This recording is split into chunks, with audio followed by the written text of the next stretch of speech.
Hi, everybody, and welcome to this edition of Sports Talk. I'm Jimmy Allinder, and I'm joined this afternoon by the Supervisor of Athletics for East Brunswick High School, Frank Noppenberger, and we're going to take a look at the fall season just concluded, and I mean just concluded. You've been a busy man this past fall, Mr. Noppenberger, but I want to congratulate you and all the fall sports teams. Looking at the chart here, and it says that your teams had a 133-1 tie season for an over 700% winning percentage. Congratulations to you and all the teams. Thanks. I would like to think I had something to do with it, but believe it or not, I didn't score one goal, block one shot, or run one race. But one of our better falls, a few little surprises there, and everyone's pretty happy with it. And one of the things I'm most proud of, Jim, is, and it's one of my priorities, we were ejection-free for the entire fall season. That includes 8th grade all the way up through high school or varsity soccer. We had no one ejected, and that's one of our goals because we want to build character besides winning teams. And how do you do that? Besides preach to the kids, you know, these are the repercussions of ejection. Is there a philosophy that you folks have? My thing is the athlete's going to reflect the coach, and the athlete's going to reflect the parents. We can't do a lot of influencing if the way the parent is and the way the kid is, but if the coach acts like a gentleman or a lady and demonstrate sportsmanship, the kids will do the same. We're not into the rant and raving at officials. It's not going to change his call or her call. So once it's over, we just tell them it's over and move on. So I think by emphasizing to the coaches that they are a role model and an example for the kids, it helps. Right, and I'm sure this starts early on, but you mentioned the parents and how important they are, that you have no control. But in a sense, though, isn't it possible, or do you get the parents of the kids together before the season, during the season, and talk about the importance of sportsmanship? We taught the 8th grade meet the parents or meet the coaches night. We do every year, and that's an emphasis during my speech to them, so they hear that. Okay. And during individual meetings, we talk to them about it. I don't go to all the individual booster clubs, but I just had yesterday the captain's meeting, something I instituted a few years ago, where the captains of every season, or the team leaders, meet with me and the high school administration, and we discuss things from school spirit to the responsibilities of being a captain, to academic, being an example or a role model for kids for academic achievement, to sportsmanship and hazing and some of the negatives. So every year we meet with the captains and I make them responsible. I tell them, you are responsible just like the coach, and I'm going to come to you if I see something out there that doesn't happen. Just because you're a captain and you wear it on your sleeve doesn't mean that's all you need to do. You've got to be a role model and an example. And I think, as I listen to you, that's probably what separates successful programs such as what East Brunswick enjoys year after year after year, as opposed to the programs that may not put as much emphasis. And sometimes you do see those results on the field of play. I don't know, Jim. I've 28 years, 19 as AD at East Brunswick. I don't know what any other school does. We talk, we share, we steal ideas from one another. So I'm not sure what goes on, but I know we're pretty lucky with our coaches. Our parents are really supportive. 99% of the time everything's positive. And the administration, from the high school to the Board of Ed to central administration, I know a lot of people don't think it all the time, but they do support athletics.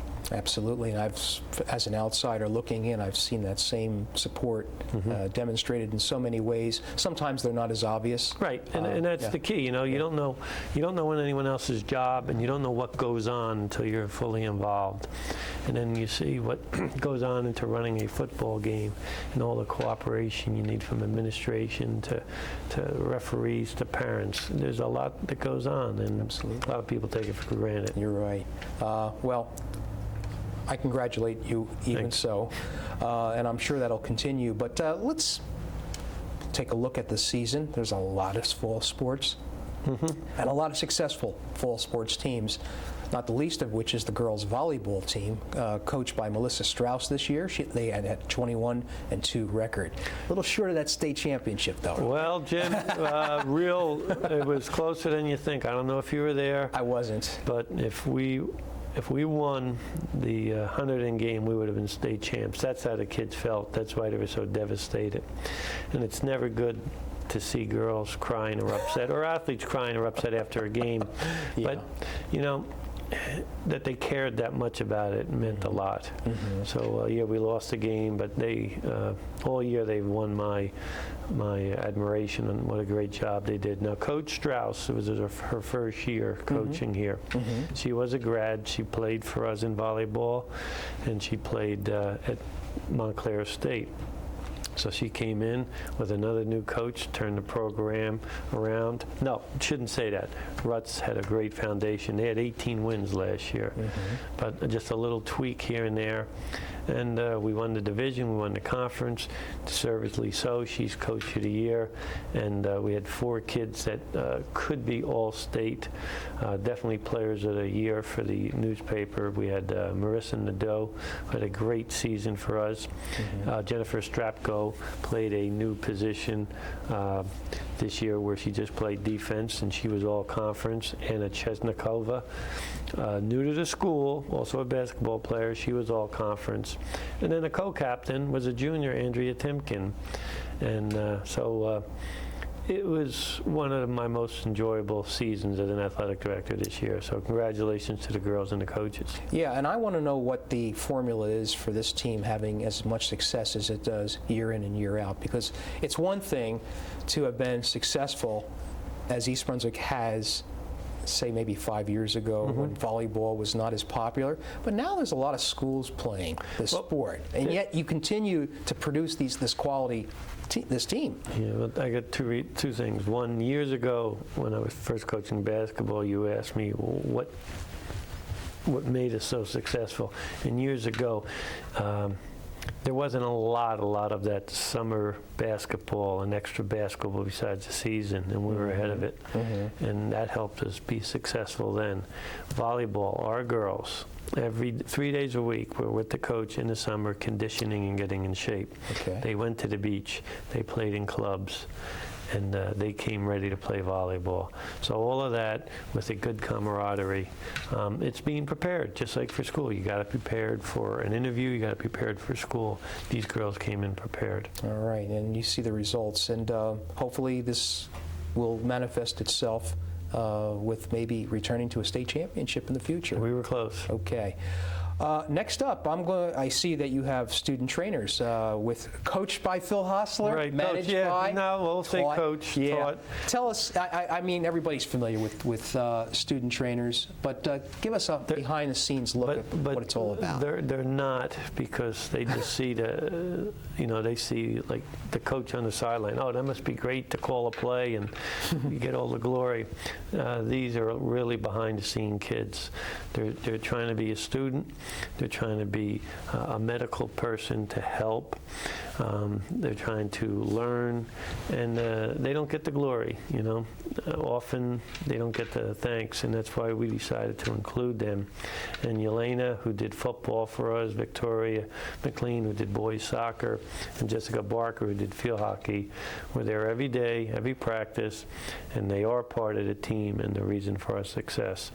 And they just don't get enough thanks, so that's our reason for letting everyone know how much they do. I mean, they're there from the beginning of practice to the end of practice every day. They go in the away games, right? And they enjoy the win, and then they got to suffer through the loss just like the players. I've asked you this in the past, and I'll reiterate.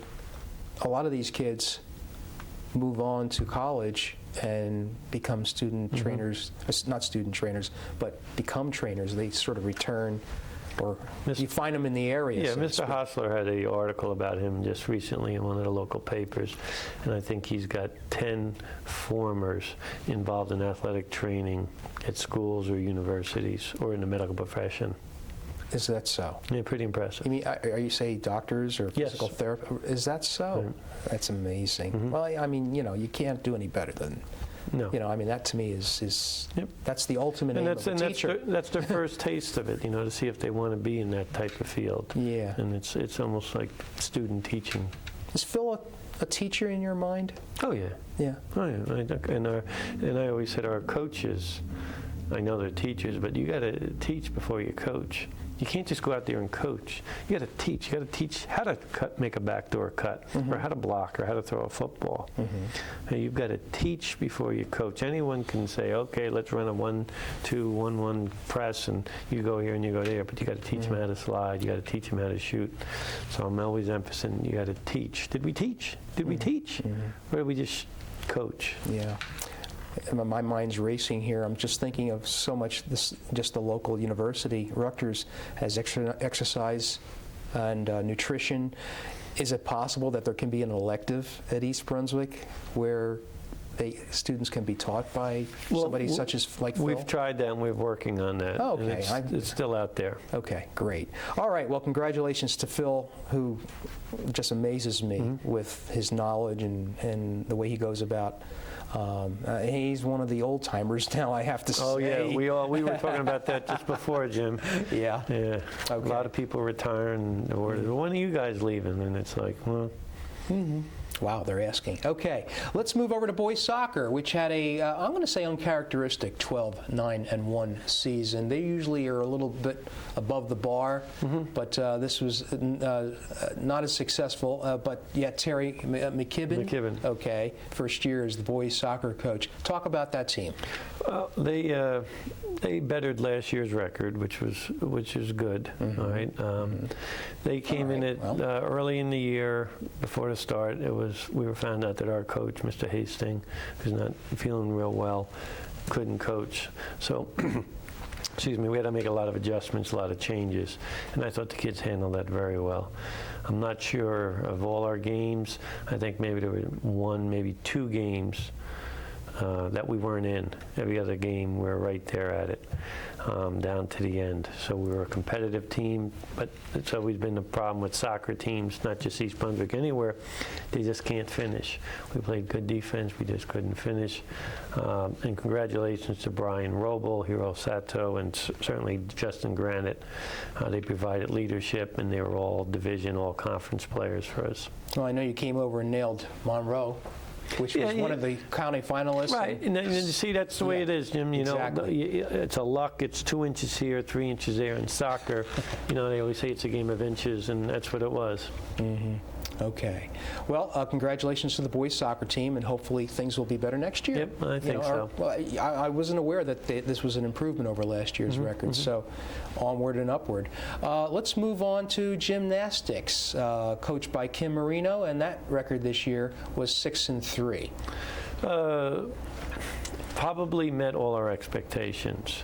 We were a young team, 1 or 2 seniors coming back, but not a lot of experience and not a lot of stars.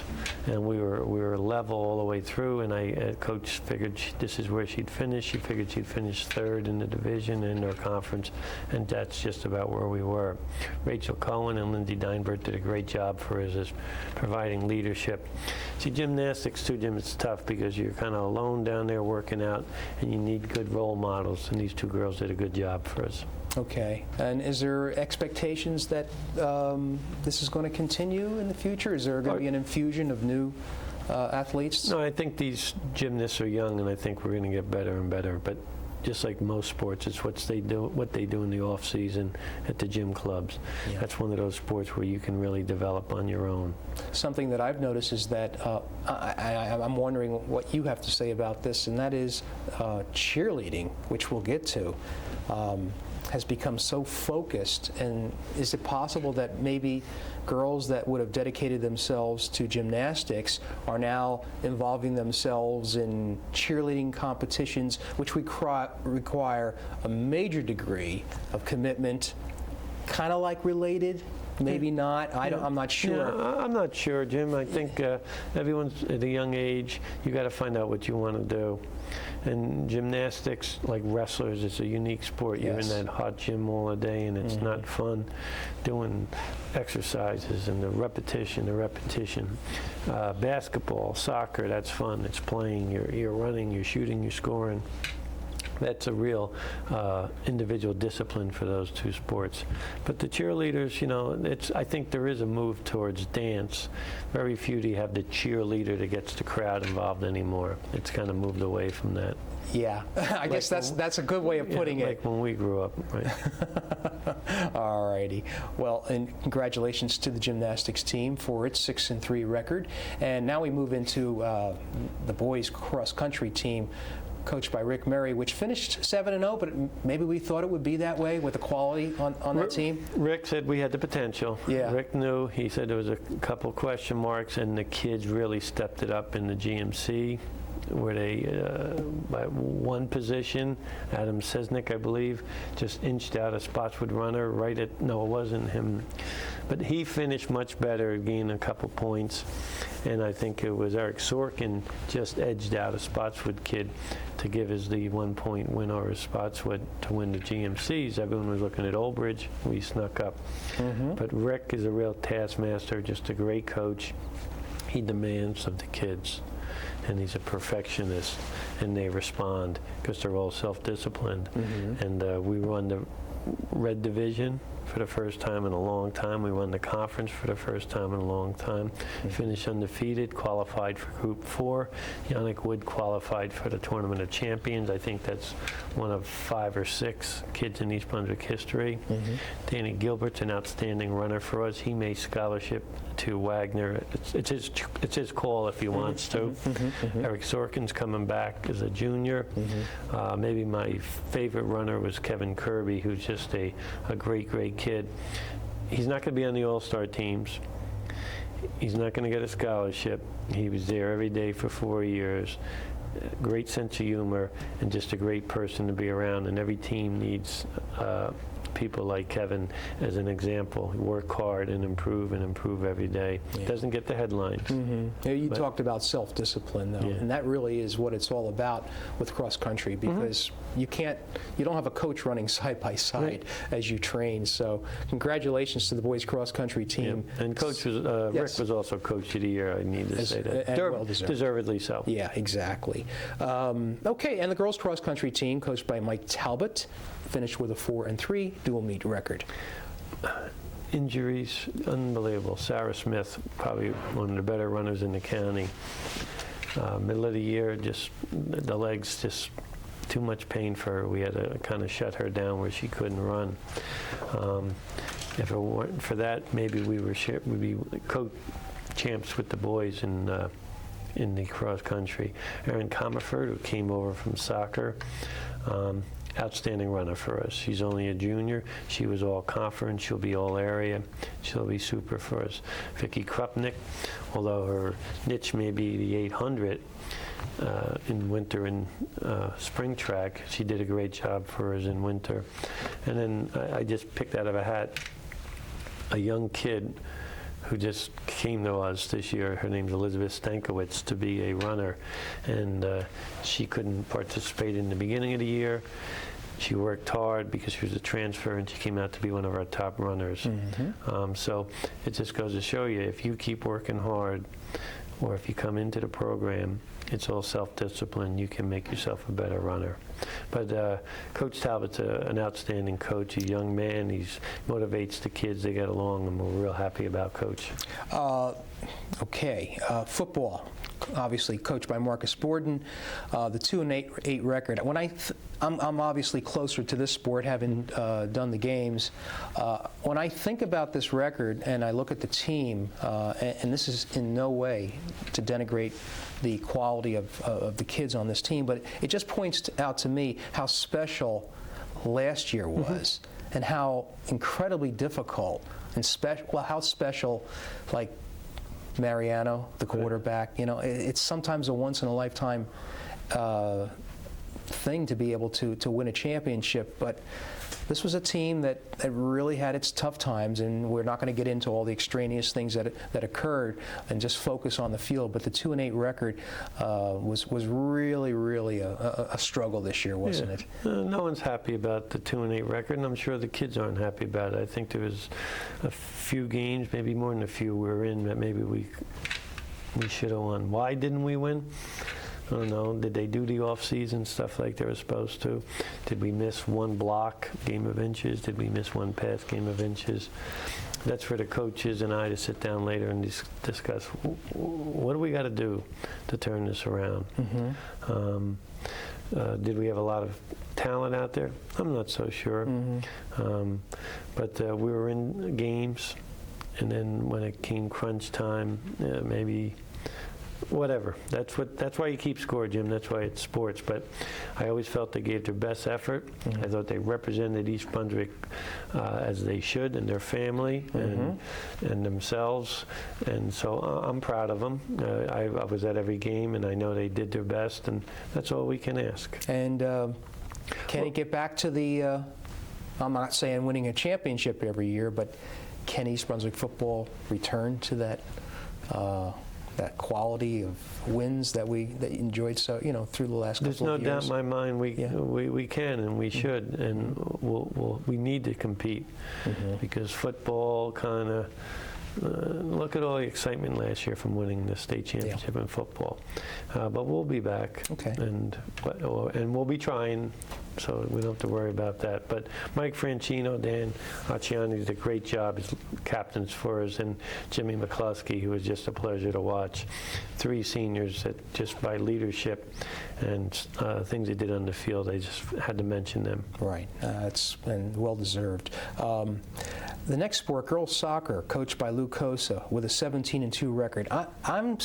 We already know that Lou has received accolades nationwide, actually, for the quality of his job.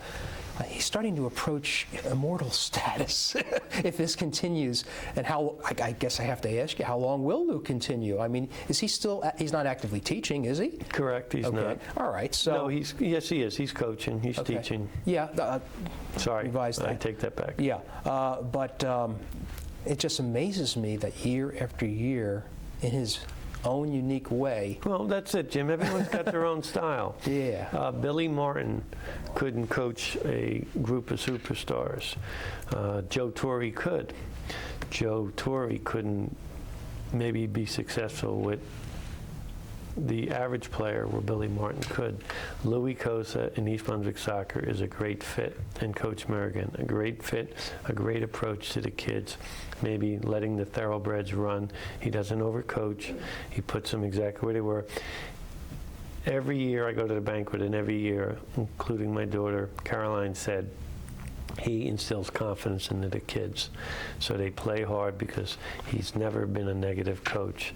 So he never gets the credit he deserves because they think it just happens by accident. But all through those years, Jim, the only constant in the success of East Brunswick Soccer, Lou Cosa, and our soccer club in town. So it's both. Okay. All right. Let me just read off a couple of the seniors. Great group of 8 seniors. Jessica Campbell, Amy Calalillo, Chrissy Lang, who's going to Rutgers, Melissa Marzak, Allison Riccio, my favorite player. Every year I pick a favorite player. Brianna Russo, Ariel Tagger, Caitlin Westcott. They were seniors. Coming back next year, Casey Caruso, all division, all conference as a junior, and 2 goalies who are as good as anyone in the state, Alyssa Sotomayor and Kirsten Gash. We're going to be pretty good again next year. Okay, that's good. That's good to know. All right, we have a few minutes left, so we're going to have to rush through cheerleading, girls tennis, and field hockey. I don't want to give them short shrift, but we did talk about cheerleading before, coached by Michelle Sperduto, and as we had mentioned, this is elevated to a rather sophisticated sport. Right. They're having tryouts as we speak right now, but we've had 4 4 All-Americans, sorry. We got Sierra Abloff, Lara Greenberg, Amanda Miller, and Rachel Sachs, who are all our All-American cheerleaders this year. Great. Girls tennis, what was their record? 16-1. It never changes, does it?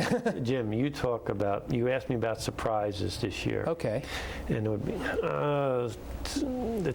the soccer, the field hockey, this may have been it.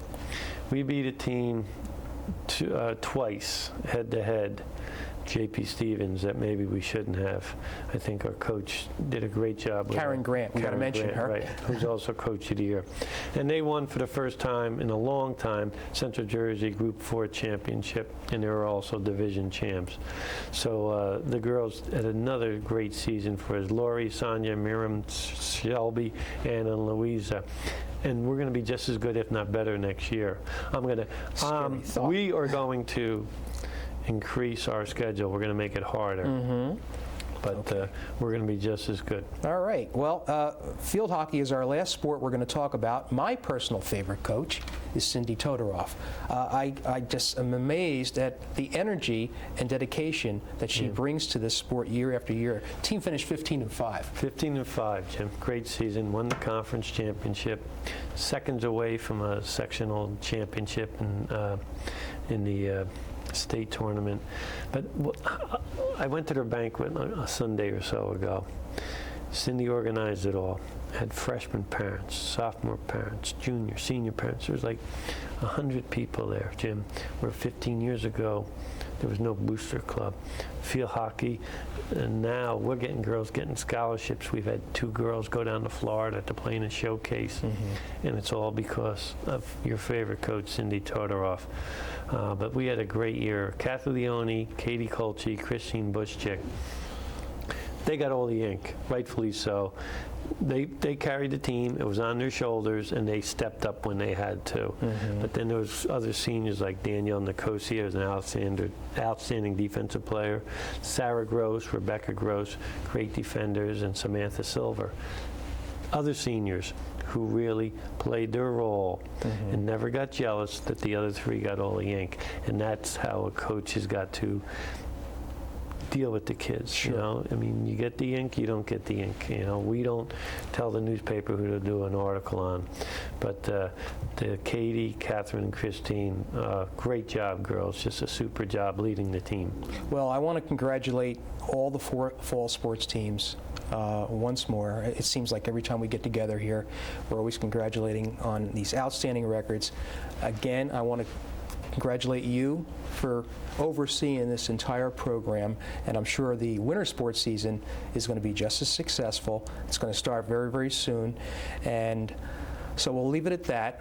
Mr. Noppenberger, I thank you so much for being here, as you always come here on short notice sometimes, okay.